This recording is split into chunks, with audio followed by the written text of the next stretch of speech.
Для ознакомления с ходом реализации федеральной программы «Юг России» в нашу республику прибыл министр регионального развития Игорь Слюняев. Он побывал на некоторых объектах, реализуемых на территории Северной Осетии. За 7 лет в общей сложности объем финансирования программы составит 190 миллиардов рублей. На долю региональной казны выпадает только 17 миллиардов. Игорь Слюняев посетил водопровод «Родник Фаныкдон», возводимый в правобережном районе республики. Также он побывал в детской клинической больнице, где уже строится инфекционный корпус на 100 мест. Он посетил республиканский дом-интернат для престарелых и инвалидов «Забота». На данный момент произведен капитальный ремонт силами ПМК-83.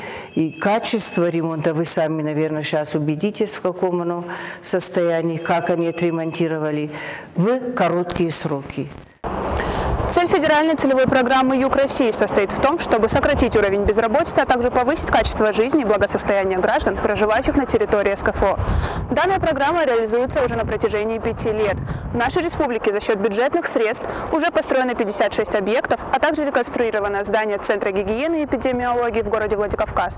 Сданы в эксплуатацию общеобразовательная школа селения Хумалак, поликлиника, а также детский соматический корпус в Моздоке.